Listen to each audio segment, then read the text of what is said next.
I'm ready. We're Dun, good dun, with that. dun. Yep. It's Hi, back. everybody. I'm Malika Albrecht, the founding editor of Redheaded Stepchild, and we do these wonderful Thursday book celebrations. I'm super excited tonight because we get to celebrate again with Colin Kelly, and we have Megan Volpert here for White Winged Doves, and they're was published by Madville Publishing. We have a whole host of readers. I can't believe how many. This is going to be so much fun. I'm going to give a little bit about the book, but I'm going to keep it brief because I really want to turn it over to y'all. And Megan, you've said some fun stuff about this book. I do want to ask questions about that. But the witchy goddess of rock has been casting a spell on music lovers for more than 50 years as a solo artist and a member of the iconic Fleetwood Mac. In this anthology, poets explore the myth, the music, and the enduring legacy of Stevie Nicks. And I'm going to turn it over with that. I know I have questions about the cover. Thank you so much, Colin and Megan, for being here and bringing so many readers that contributed to this amazing anthology. All right. Thanks again for having us. Like, I really appreciate it. And I'm so glad that we have such a big audience here tonight. It's really great to see all these readers and everyone who's come to listen in. If everyone can make sure you put yourself on mute until it's your time to, everybody should be on mute. And then when it's your time to read, unmute yourself, just so we don't interrupt any of the poets with any background noise as they begin.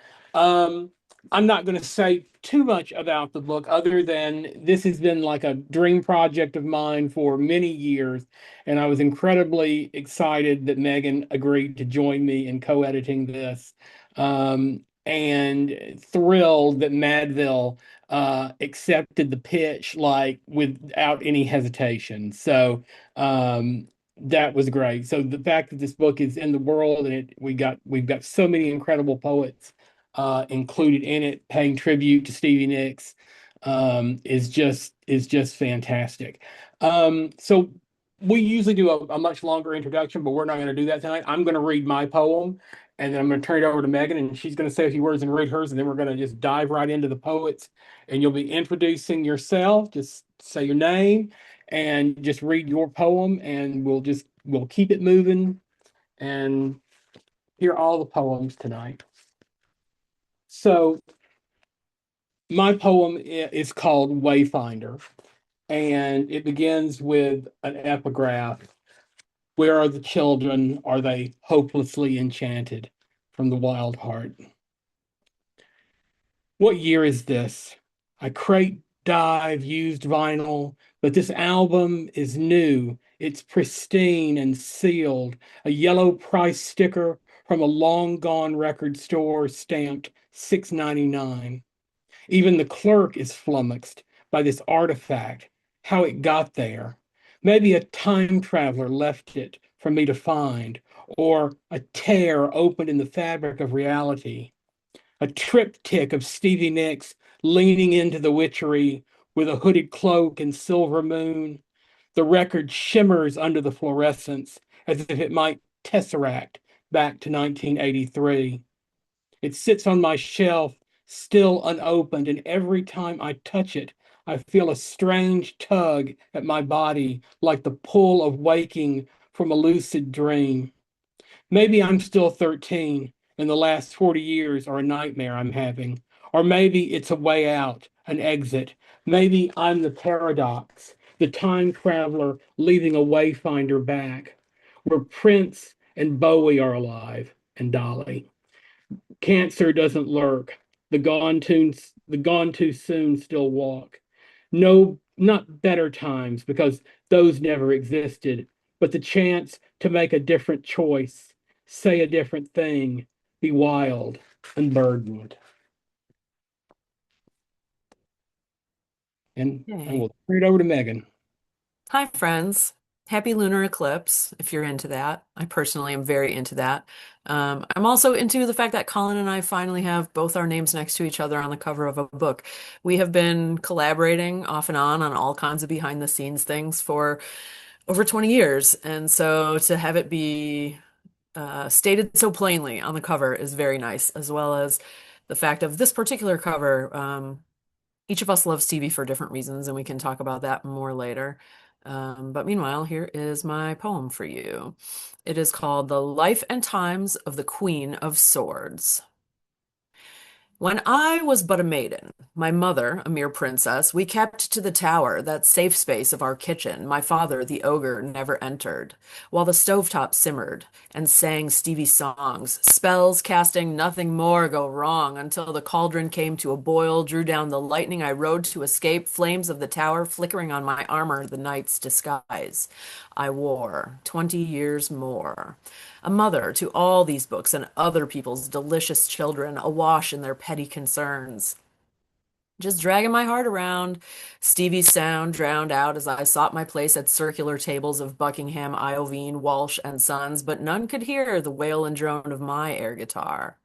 Until finally I sustained a pair of wings and became a crone, the air hardening in my hands, quite electric. I took flight on the night of 1,000 Stevies when every witch was revealed and strummed all the old songs for real. A chariot rolled up, the emperor scooted over, high-fived, and invited me to drive. So I move now through the pierce of shades, in a throne on wheels, 6 strings for reins, and a fierce tongue for my blade. Even while, unsung or unseen, traveling freely across a land of flamed kings, remembering the Church of Rock and Roll is just dragged by a more popular name, and knowing I, too, am a queen.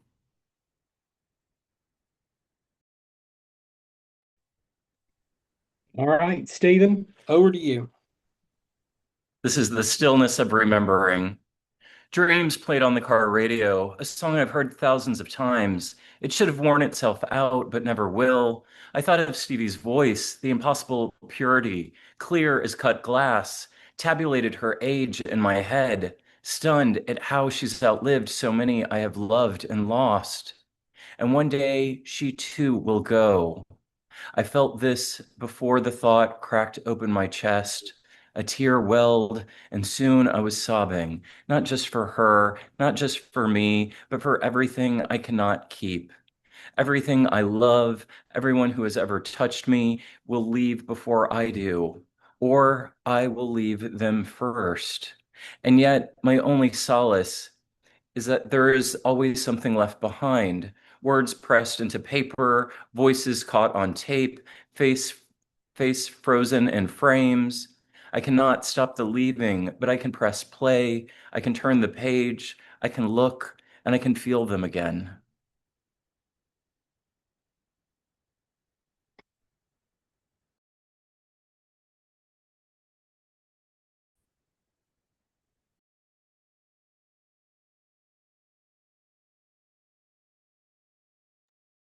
Rebecca, you're next.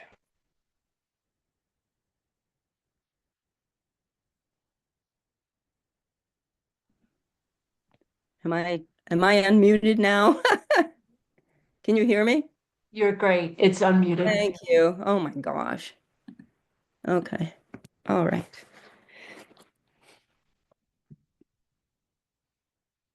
The apartment was small, a second floor efficiency in a Tudor style home with a tiny sink and an ancient gas stove that had to be prodded to light. It had one window that looked onto the brick street below. The carpet was worn and springs from the mattress on an old wooden bed poked through what was left of the batting that covered its carcass. I was 20, a girl with a guitar and notebooks filled with poetry and songs and a dream of being a rock star. I was in love with a drummer, a music major. He was mesmerizing. I think he loved me, but neither of us ever whispered that word. Instead, we hung out in his apartment with his friends, listening to REM, the Stones, and the Cars.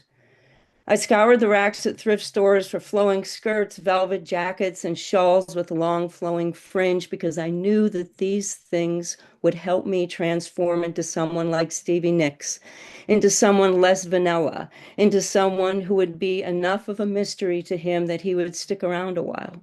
And the songs that I wrote for him would be just as powerful, just as electric, just as agonizing and profoundly sad as the words and music and passion that flowed between Buckingham and Nicks. Late at night, we laid in that bed and listened to the Belladonna album and made love and fell asleep to her words. It was easily the most perfect moment in my young life.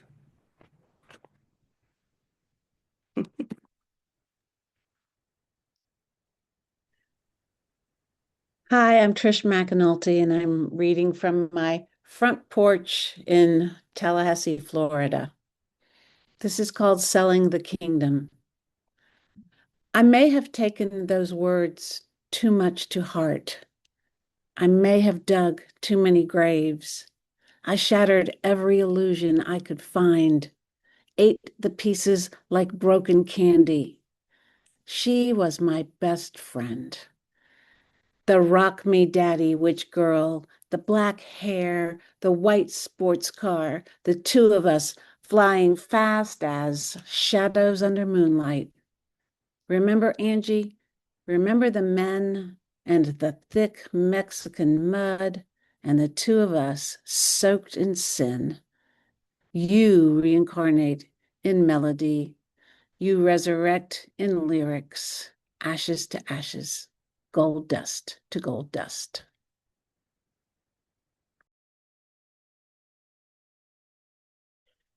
Hi everyone. This is the woman who sings in storms. She moves like thunder wrapped in lace, a voice of velvet, a heart unchained. I found her once between the cracks of a vinyl groove where the ghosts remain.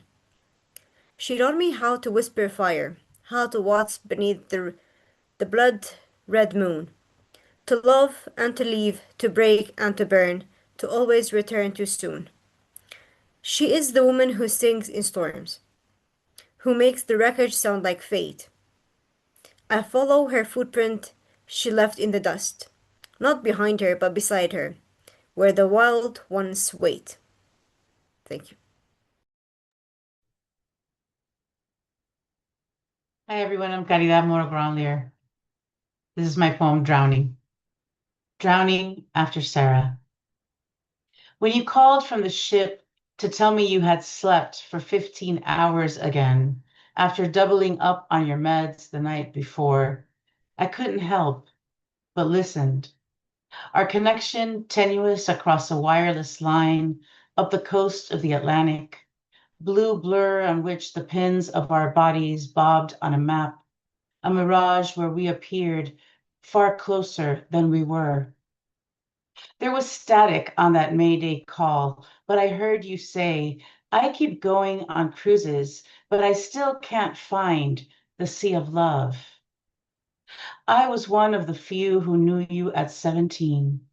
How you'd lift and drop the stylus on the beginning of Sarah, the only one who knew you never got past Stevie singing, drowning, that you never made it to the whole note that followed, the space she left to take a breath and ready for the swim any sea requires, but you never got past drowning.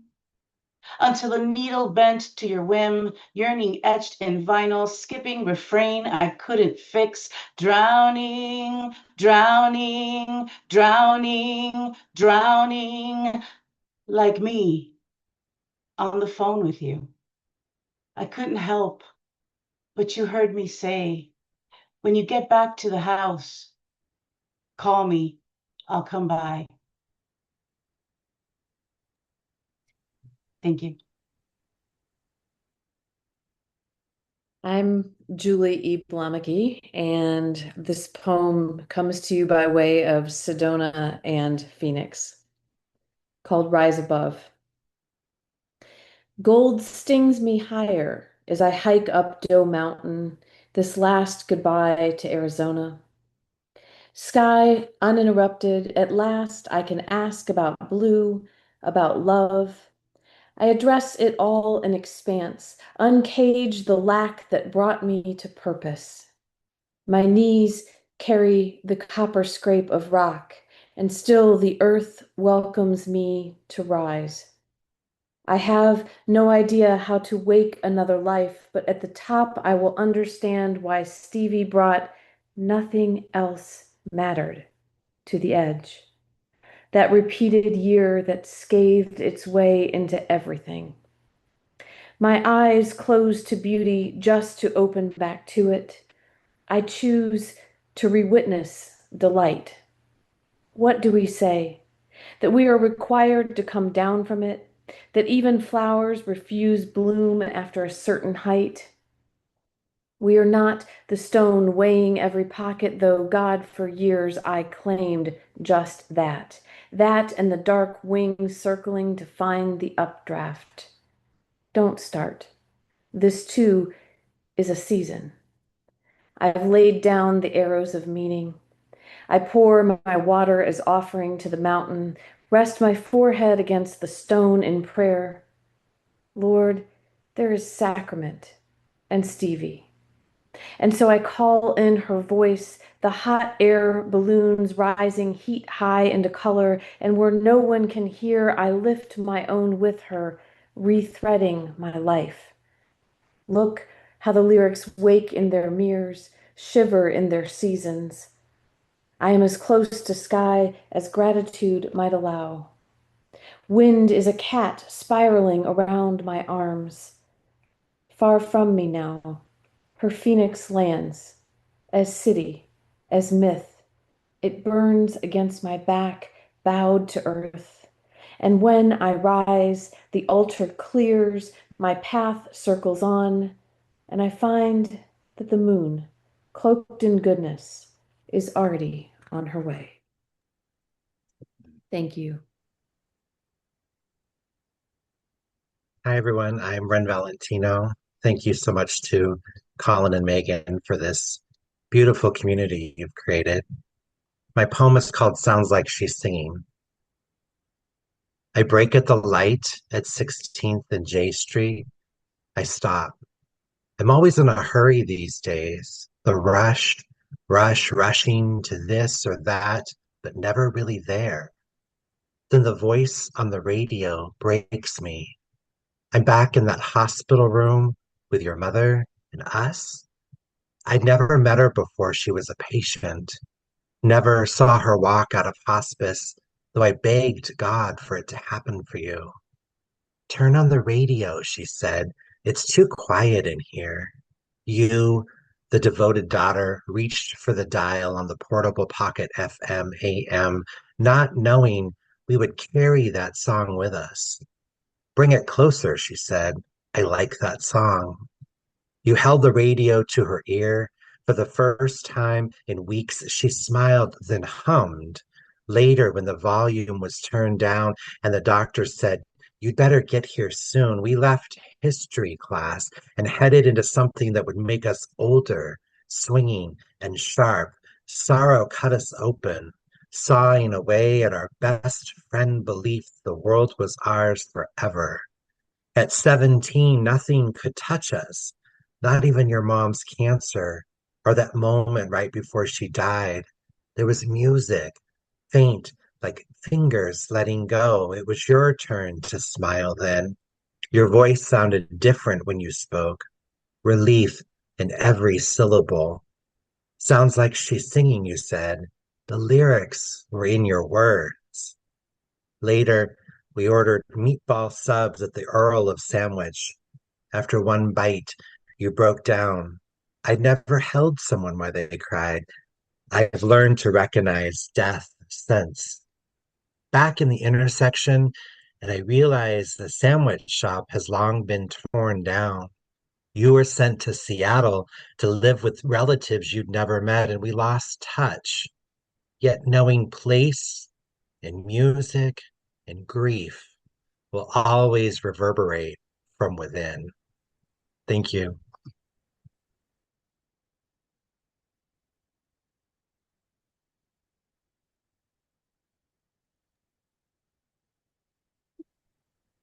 My name is Karen Wyant, and I'm coming from Northern Pennsylvania. And my poem is How to Wear Stevie Nicks Eye Makeup. Dab concealer under your eyes, making sure to mask all those faint shadows. Use cool tones with a makeup brush. Smother your eyelids with silver eyeshadow. Line your eye creases with slate gray. Blend then blend just a little bit more. With a kohl pencil, line both your upper and lower eyelids. Your hand should be steady. Use black mascara. Get the chunky eyelash look by clumping your lashes with your fingers. Finally, practice that smoldering stare. Never blink, no matter what you see. Thank you.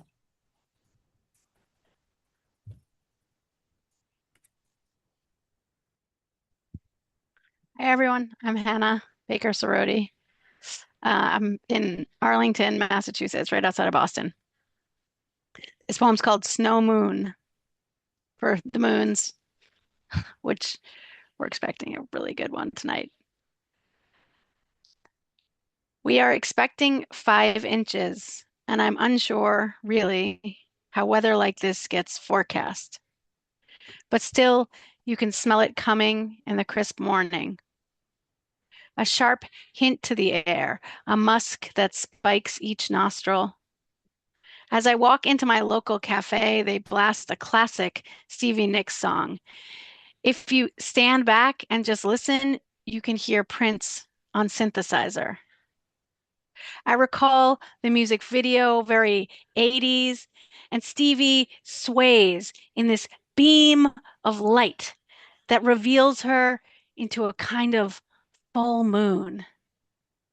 Sweet belladonna, her voice a morning dove fluttering through the unrelenting grief of winter. Thank you.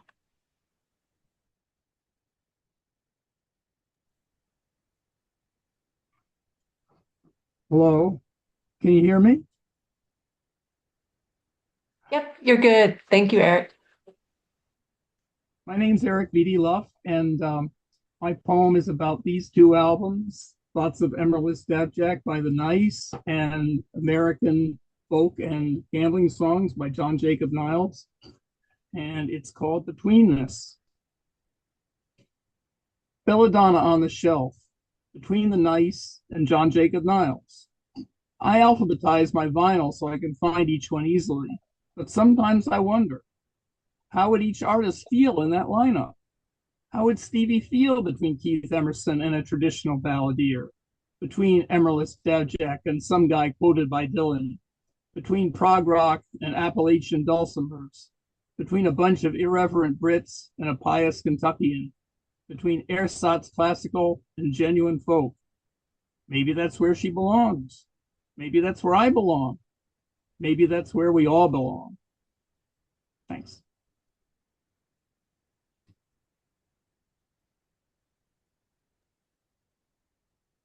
Hi, I'm Suzanne Mataboni. I'm in the Lehigh Valley in Pennsylvania, and my poem is called Piquet. In a world that will never be again, on the ledge of a life that I imagined I'd grow into, I fell on my back under you.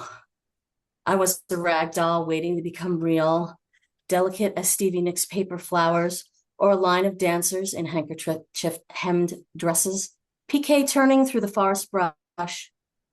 My life was about to unravel like torn lace, drifting from the night sky like ashes of Skylab, lost in a cosmos too wide and new and devouring to define, and about to be shattered. About to find the shards of love jutting through places deep in my heart as you danced further away from me, like the gypsy that you were, and you slipped through a sepia-toned sieve. Here's the secret that the torn borders of my scrapbook won't forgive. Here's the truth that erodes the laughter like swirling water and thrashing curtains, where the shore landslides toward the sea. I'll never forget you. That shard in my heart won't ever truly dislodge. It only shifts into a new position, pricking at a long-forgotten place thick in my chest to settle once again, until I next remember that moment, on my back, in the grass, a victim of the Milky Way that loomed overhead through the impenetrable 1979 darkness and echoes of FM radio harmonies, under a slurry of constellations that mixed with your whispers in my ear. I stood on the ledge of my life, about to flap off like a dove into the simple concrete slab of reality, never to see that precious, untamed view of the precipice again. Thank you.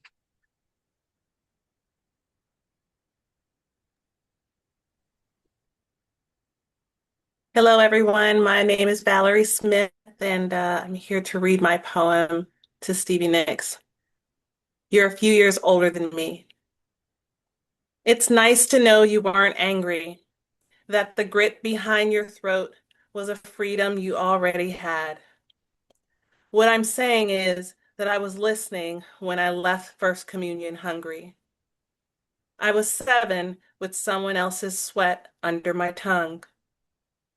I heard your voice when I saw what he had in his hands. No one talks about it, but I dreamed of walking with Jesus down the middle of Princeton Lane. I'm saying I believe the wood paneling traced a woman's veiled face, believe she heard me when I turned off the screaming. So when your song comes on the radio, I am glad to be alive, to be a 50-year-old Black woman singing my guts out, shoulder shimmying, ooh, baby, ooh, said ooh. Tracing my life back to Aretha and Janice, and forward to Mary J. Blige and Gwen Stefani, and back to Pat Benatar, and forward to Erykah Badu, and back to Tina Turner, Tina Marie, and Taylor Dane, forward to Jennifer, Kelly, and Pink. What I'm saying is, I want a love so deep it hurts. Thank you.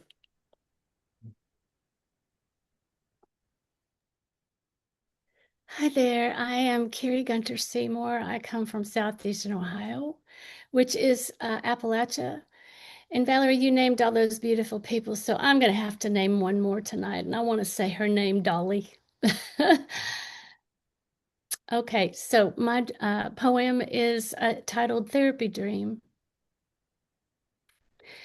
Stevie dances under breeze, shivering branches, her skirts a waltz of wings, mouth full of stories. She has emptied her house of men. Out the side of her eye, the soft blur of rabbit and watchful dusk, air ripe with herbs and tinctures, the echo of gasping roots. She is the nighthawk, sprung from chalky shell, issuing her raspy butte for all the names she gives the night. Surviving passages so narrow they felt like birth canals. Every dawn she can remember crushed between her teeth. Anointer, holder of upended petals and misplaced halos, I saw her in the gloaming, glimmer, and dust.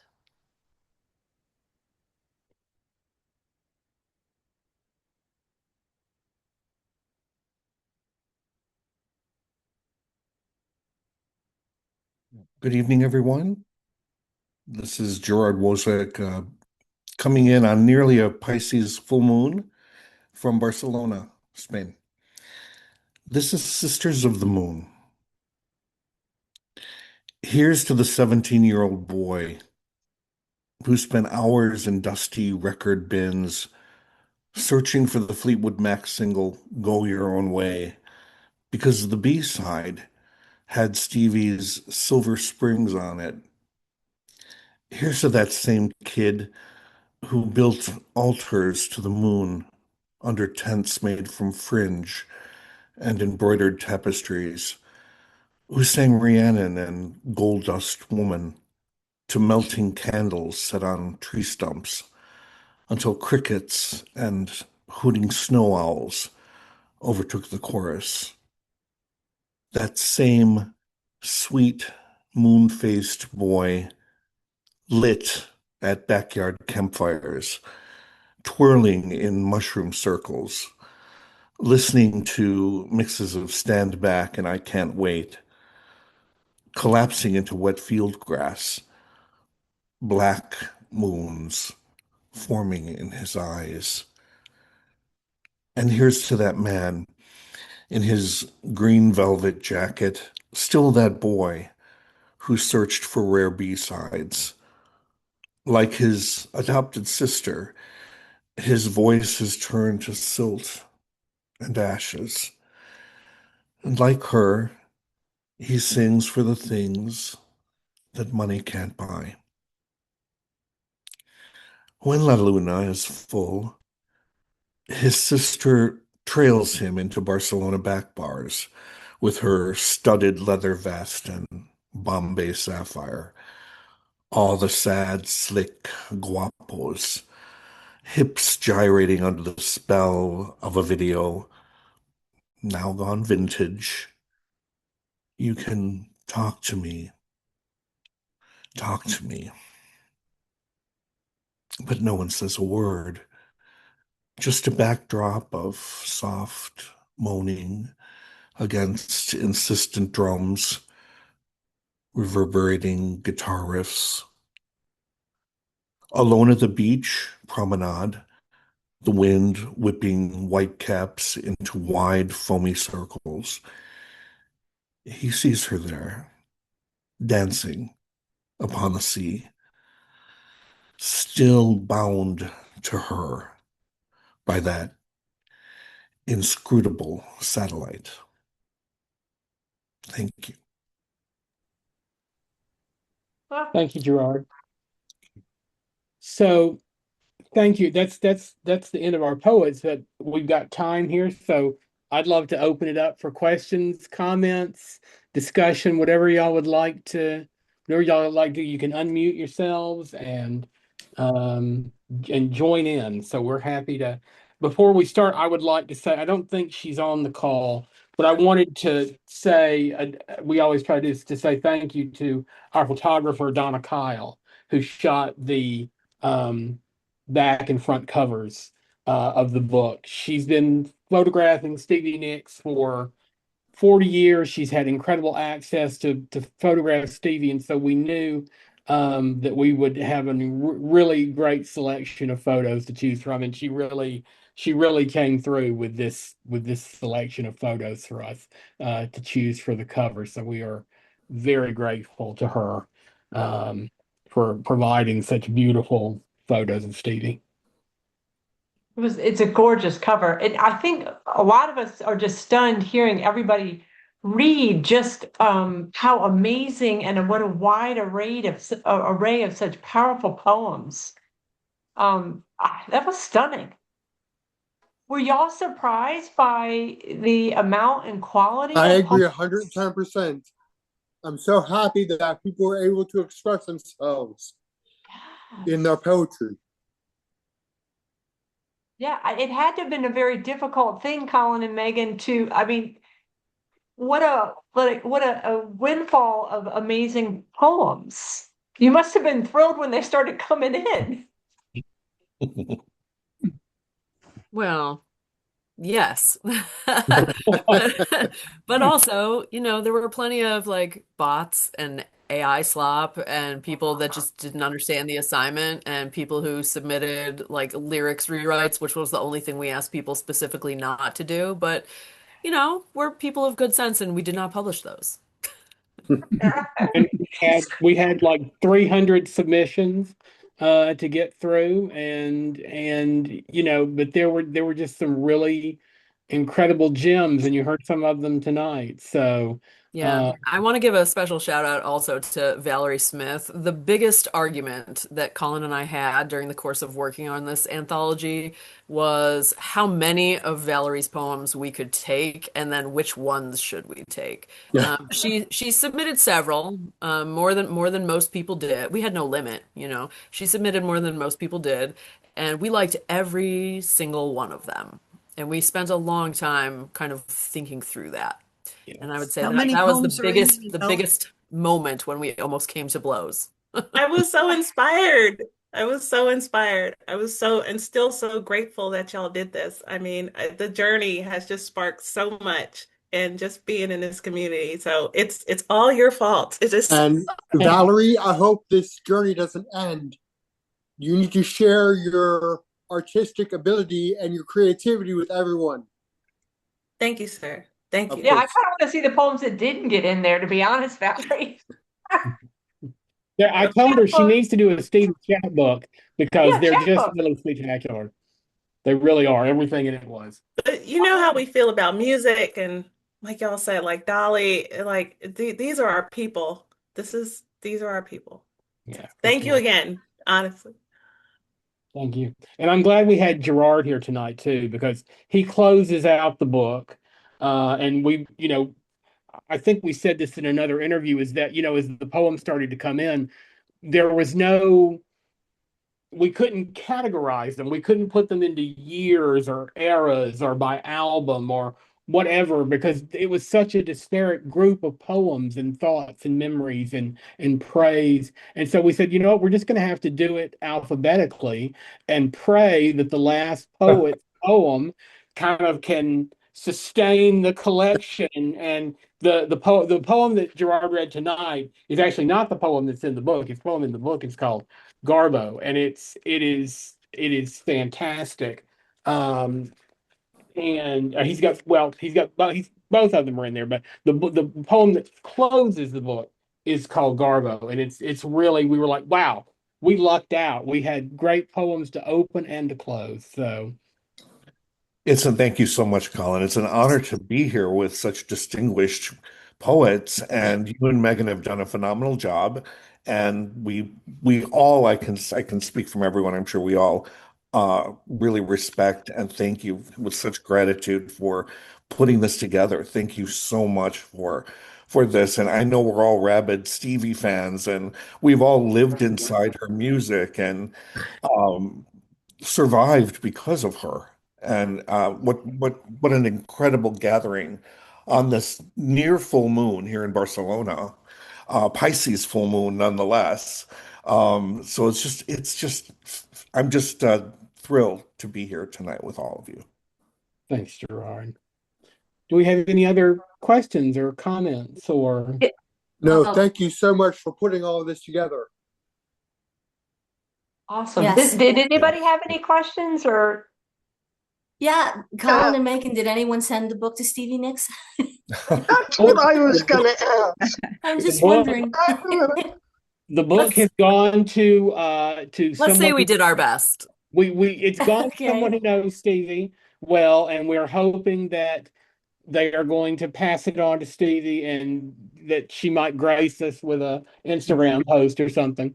So yes, it has gone to her inner circle. So, we'll see. Collin, do you and Megan have another collaborative project in the works? Oh yeah. Besides brunch? No, not at the moment. Not at the moment. Not at the moment. Okay. To Blondie. I just want to say this is the second time I've worked with Megan. She is a great editor. The purpose of an editor is to make authors look good. And I have worked with a ton of editors, and I've been an editor. I've worked with a ton of authors. She's tops. She's absolutely the best. We didn't always agree, but she was right. She made my work better, and probably everybody else's too. I'm so glad we have that recorded, Eric. Right. We're gonna play that on loop. She was right. She was right. No, I love that. And I think that, one thing I was going to say as an outsider who wasn't part of the anthology, one of the things that really delighted me watching you guys is that there really is a sense of community. And I did, and it seems like a lot of you didn't know each other before this adventure, but the experience itself has been something bonding. That's lovely.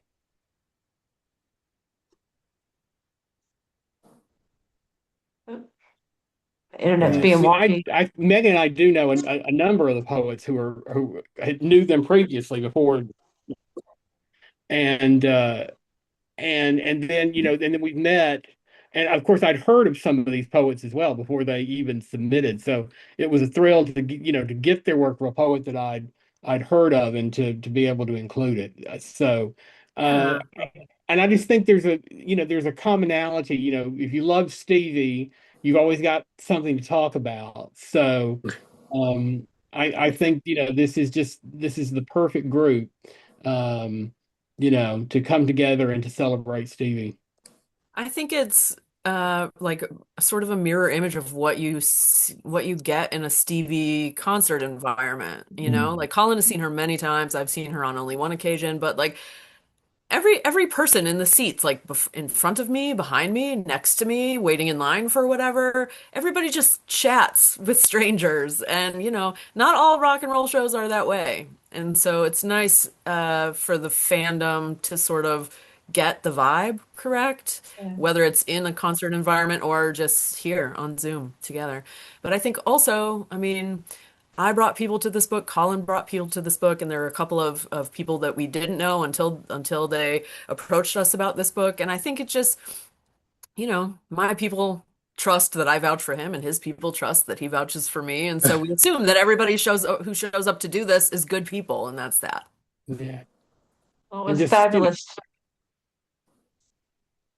to hear all the poems. Thank y'all. I mean, just thank you so much.